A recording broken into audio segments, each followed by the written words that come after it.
S two beauty and kitchen টিপসে সবাইকে স্বাগত। আজ আমি আপনাদের দেখাবো বাদাম বরফি। কি করে বাদাম দিয়ে, চীনা বাদাম এবং আমন্ড দিয়ে কি করে আপনারা একেবারে ঘরে থাকা উপকরণে সহজভাবে বরফি বানাবেন খুব সহজে। চলুন তাহলে দেখে নেওয়া যাক এই বাদাম বরফি এই রেসিপিটা। আমি বাদাম বরফি করব বলে চীনা বাদাম আর আমন্ড নিয়েছি। এই দুটো বাদাম মিলে আমার এক বাটি। এই বাদামগুলো আমি একটু শুকনো খোলায় ভেজে নেব। আর এখানে আমি 1 কাপ চিনি নিয়েছি। আগে আমি আমন্ডগুলো ভেজে নেব।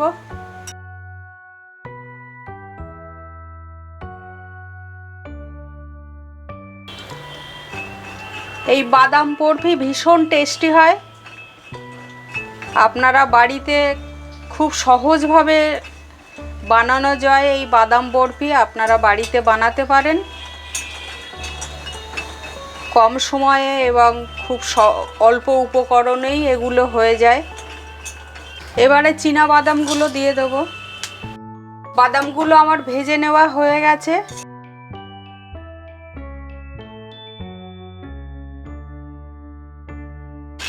আমি একটু ঠান্ডা করে মিক্সার গ্রাইন্ডারে একটু গুঁড়ো করে নেব। দেখুন মিক্সার গ্রাইন্ডারে বাদামটা আমি গুঁড়ো করে নিয়েছি।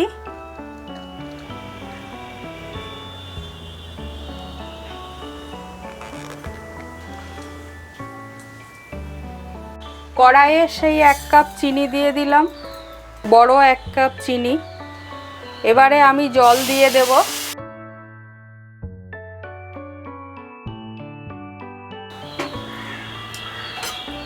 জল দিয়ে চিনিটা একটু মেল্ট হতে দেব।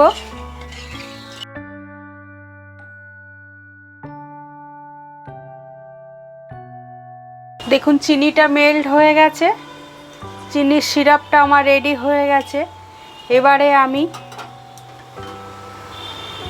বাদাম যেটা গুঁড়ো করে রেখেছি সেটা দিয়ে দেব।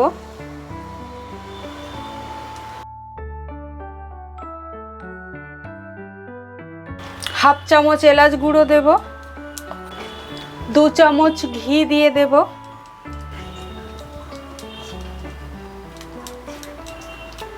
এবারে আমি কন্টিনিউ নাড়াচাড়া করব।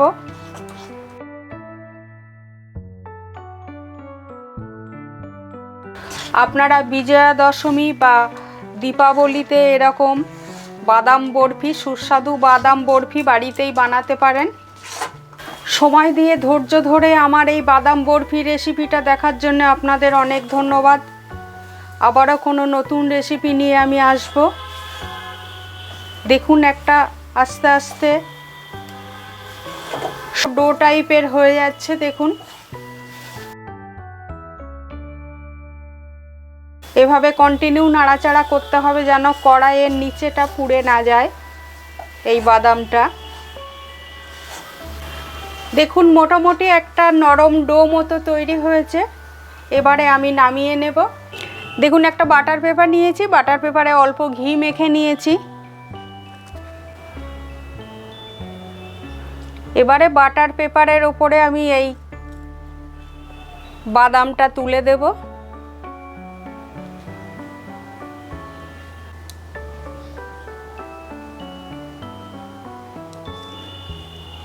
একটা স্প্যাচুলা দিয়ে আমি একটা স্কোয়ার শেপ দিয়ে নেব।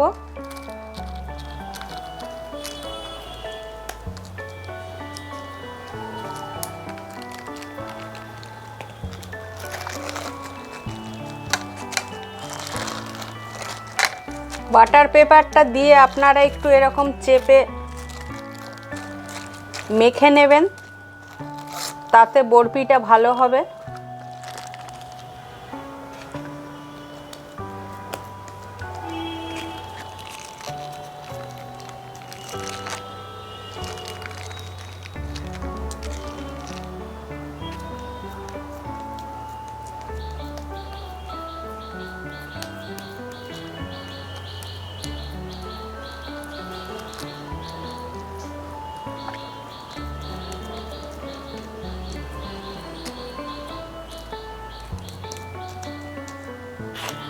আপনারা এরকম একটা স্প্যাচুলা দিয়ে এরকম করে সাইড দিয়ে চেপে দেবেন, প্রেস করবেন, এরকম করলে সমান হয়ে যাবে এবং একটা স্কোয়ার শেপ আপনারা দিয়ে দিতে পারবেন। এই স্প্যাচুলা দিয়ে সহজেই পারবেন।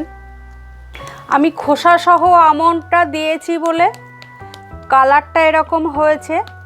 আপনারা আমন্ড ভিজিয়ে খোসাটা ছাড়িয়েও দিতে পারেন, তারপরে আমন্ডটা একটু শুকনো খোলায় ভাজতে পারেন। আমি খোসা সহ আমন্ডটা দিয়েছি। দেখুন একটা স্কোয়ার শেপ আমার দেওয়া হয়ে গেছে। আমি 15 মিনিট রাখবো একটু ফ্যানের নিচে। 15 মিনিট হয়ে গেছে। আমি বাটার পেপারটা থেকে এবারে তুলে নেব। বাটার পেপারটা তুলে নিলাম। এই বরফি বরফি করে কেটে আপনাদের দেখাচ্ছি। আমি আবারও বলছি, কালারটা চেঞ্জ হয়েছে, তাতে স্বাদের কোনো তফাৎ হবে না।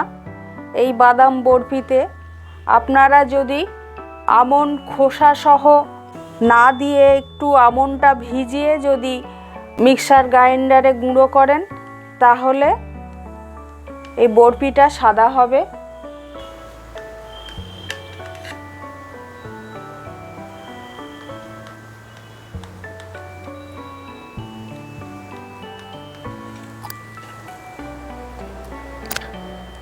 দেখুন আমি পিস পিস করে তুলছি।